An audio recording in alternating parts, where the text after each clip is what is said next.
2024 লোকসভা নির্বাচনে এবার বামেদের লাল দুর্গ বর্ধমান জেলা। এই বর্ধমান জেলায় এবার দাপট স্পষ্ট। বুথ ফেরত সমীক্ষা ইঙ্গিতে বলছে এবার সিপিআইএম প্রার্থী কে হবে। পূর্ব বর্ধমান জেলায় বামেরা কিন্তু জিততে চলেছে সম্ভবত, যদি কিনা ঐশী ঘোষ প্রার্থী হয়। এই বামেদের তরুণ তুর্কিরা আগামী দিন কিন্তু ভবিষ্যৎবাণী করতে পারে। পূর্ব বর্ধমান জেলার মোট ভোটার সংখ্যা 15,32,244টি। এই 15 লক্ষর কাছাকাছি যে ভোটার সংখ্যা প্রায়, সেখানে দেখা যাচ্ছে যে কিছু অংশের মানুষজন ছাড়া শাসক দলকে আর কেউ ভোট দিতে পারবে না বা ভোট দেবে না। কেননা শাসক দলের হিংসা রাজনীতির বিরুদ্ধে মানুষ কিন্তু বামপন্থীদের দিকে একটা ভরসা রাখতে পারে।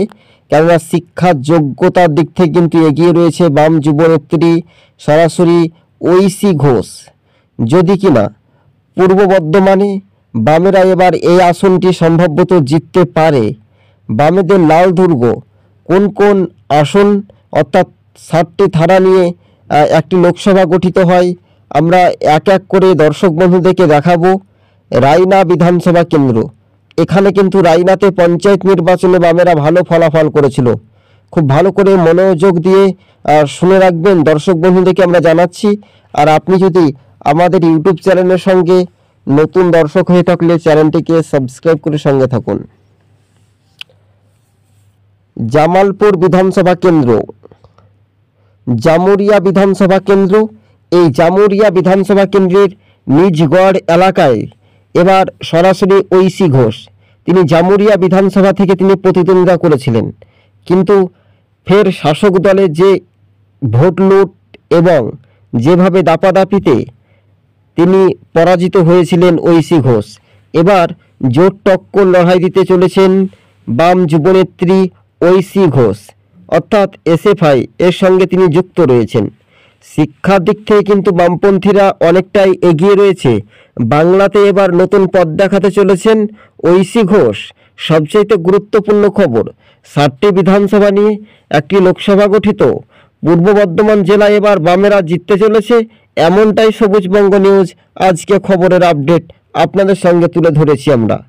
মেমারি বিধানসভা কেন্দ্র, এই মেমারি বিধানসভা কেন্দ্র খুবই গুরুত্বপূর্ণ। আমরা যে 60টি বিধানসভা নির্বাচনের কথা বলছি, অর্থাৎ 5 থেকে 4টি আসনে কিন্তু বামেদের একটা দাপট, অন্যদিকে কাটুয়াতে কংগ্রেসের কিছুটা দাপট রয়েছে কাটুয়া। তাছাড়া বাম জোটের প্রার্থী হিসেবে কিন্তু উপযোগী বা উপযুক্ত ঐশী ঘোষ। সরাসরি মেমারি বিধানসভা কেন্দ্র, পূর্বস্থলী দক্ষিণ বিধানসভা কেন্দ্র। এই পূর্বস্থলী দক্ষিণ বিধানসভা কেন্দ্রটি একটু জোর টক্করে হাড্ডাহাড্ডি লড়াই হতে পারে, কেননা তৃণমুখী লড়াই হওয়ার সম্ভাবনাটা বেশি। 2019-এ তৃণমূল জিতলেও শেষমেশ তৃণমূল এবার 2024 লোকসভা ভোটে পরাজিত হতে চলেছে, এমনটাই খবরের আপডেট আমরা তুলে ধরছি দর্শক বন্ধুদেরকে। পূর্বস্থলী উত্তর বিধানসভা কেন্দ্রে, এই পূর্বস্থলী উত্তর বিধানসভা কেন্দ্রে শাসক দলের বড় থাবা ফের বামপন্থীরাই এগিয়ে থাকার সম্ভাব্যতা বেশি দেখা যেতে পারে। অন্যদিকে সরাসরি আমরা চলে যাব কাটুয়া বিধানসভা। পূর্বস্থলী উত্তর বিধানসভা কেন্দ্রের পর আমরা কাটুয়া বিধানসভা কেন্দ্র। এই কাটুয়া বিধানসভা কেন্দ্র পৌরসভা এলাকার আন্ডারে পড়ছে। কাটুয়া পৌরসভার মধ্য দিয়ে কিন্তু বামপন্থীরা ভালো ফলাফল করতে পারে, কেননা পৌরসভা এলাকাগুলিতে দেখা যাচ্ছে যে ছাপ্পা ভোট তৃণমূল বা গ্রামীণ এলাকার মানুষজনদের যে একটা বাধাপ্রাপ্ত দেওয়া হচ্ছে, হুমকি দেওয়া হচ্ছে, সব কিছু ঊর্ধ্বে নিয়েও কিন্তু সিপিআইএম প্রার্থীরা কিন্তু এগিয়ে যাওয়ার একটা সম্ভাব্যতা বেশি দেখা যেতে পারে। তবে এবার ঐশী ঘোষ কি প্রার্থী হবেন? দল যদি অনুমোদন বা দল যদি তাদেরকে প্রার্থী করে, তাহলে একটা বড় অংশের ম্যাজিক দেখাতে পারে সরাসরি। এই মুহূর্তের বড় খবরের আপডেট, যা রাজ্য রাজনীতিতে এই দর্শক বন্ধুদের সঙ্গে আমরা প্রতিবেদনটি তুলে ধরছি। দর্শক বন্ধুদেরকে আমরা আরও একবার জানিয়ে রাখি, জামুরিয়া বিধানসভা খুবই গুরুত্বপূর্ণ। যে জামুরিয়া বামেদের একসময় শক্ত ঘাঁটি ছিল, সেই শক্ত ঘাঁটিতে এবার লাল দুর্গ একেবারে স্পষ্টভাবে আজকে আপনাদের সঙ্গে আমরা প্রতিবেদনটি তুলে ধরেছি। শিক্ষার যোগ্যতার দিক থেকে কিন্তু সিপিএম এগিয়ে রয়েছে। এদিকে সিপিএম রাজ্য কমিটির সম্পাদক মোহাম্মদ সেলিম বলেছেন, এই রাজ্যের শাসকের দুর্নীতির বিরুদ্ধে তাদের লড়াই আন্দোলন চলবে, কিন্তু শাসক দল তৃণমূল অনেকটাই পিছিয়ে থাকা সম্ভবত বেশি। মোহাম্মদ সেলিম আরও বলেন যে সন্দেশখালির ঘটনা নিয়ে একটা ব্যাখ্যা করতে গিয়ে আরও বিরোধী রাজনৈতিক দলগুলো শাসক দলকে তীব্র কটাক্ষ করেছেন। শান্তি, অবাধ, সুষ্ঠু পরিবেশে যদি ভোট হয় তাহলে শাসক দল তৃণমূল পরাজিত হতে পারে বলে এমনটাই খবরের আপডেট আপনাদের সঙ্গে আমরা তুলে ধরেছি। হ্যাঁ, কোন কোন থানা আরও একবার রিপিট করব, খুব মনোযোগ দিয়ে শুনে রাখবেন। এই মুহূর্তে যে খবরের বড় আপডেট বা অংশীদার হিসেবে কিন্তু এই মুহূর্তে সরাসরি রাজনৈতিক সমীক্ষা বা সমীকরণ বলছে পূর্ব বর্ধমান জেলায় সিপিআইএম প্রার্থী ঐশী ঘোষ জিতার একটা চান্স রয়েছে, যদি কিনা আলিমুদ্দিন সূত্রে এবং বামফ্রন্টের সঙ্গে আলোচনা করে যদি এই বামেদের তরুণ তুর্কিরা প্রার্থী হয় তাহলে একটা ভাগ্যের চাকা দেখা যেতে পারে। রাজনৈতিক মহলে সব জল্পনা কল্পনার অবসান ঘটিয়ে বাস্তবে কিন্তু একটা গুরুত্বপূর্ণ বিষয়, সেই বিষয়টা কাজে লাগাতে পারে সিপিআইএম।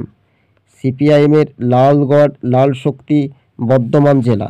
বর্ধমান জেলা এখন দুটি অংশে ভাগ করা হয়েছে, পূর্ব বর্ধমান ও পশ্চিম বর্ধমান। তবে পূর্ব বর্ধমান জেলায় এবার লাল ঝান্ডার দাপট স্পষ্ট।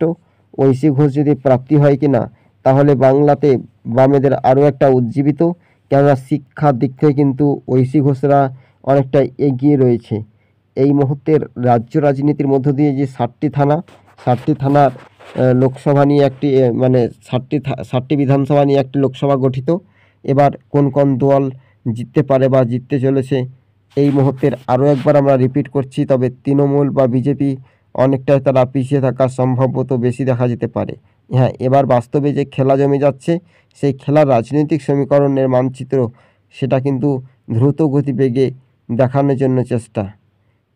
এই মুহূর্তের রাজনৈতিক সমীকরণের মানচিত্রগুলো দেখা যাচ্ছে যে শাসক দল তৃণমূলের দুর্নীতি ফাঁস হচ্ছে। এই দুর্নীতির ফাঁসের মধ্য দিয়ে একটা আলাপ আলোচনা বা অন্য কোনো একত্রিতভাবে ছেড়ে যাওয়া বিভিন্ন ইস্যুটা নিয়েও কিন্তু শাসক দল তৃণমূল এবার ফেঁসে যেতে চলেছে। 2024 লোকসভা নির্বাচনের মুখেই কিন্তু বামেদের লাল ঝান্ডার গতিবেগ। সরাসরি আপনি আমাদের চ্যানেলটি প্রথম থেকে শেষ পর্যন্ত দেখবেন। এবার বামেরা কিন্তু পূর্ব বর্ধমান জেলা জুড়ে এবার শক্তি বৃদ্ধি পাচ্ছে। রায়না বিধানসভা, জামালপুর বিধানসভা, জামুরিয়া বিধানসভা, মেমারি বিধানসভা, পূর্বস্থলী দক্ষিণ বিধানসভা, পূর্বস্থলী উত্তর বিধানসভা এবং কাটুয়া বিধানসভা। এবার জামুরিয়াতে বিপুল রিলিড হতে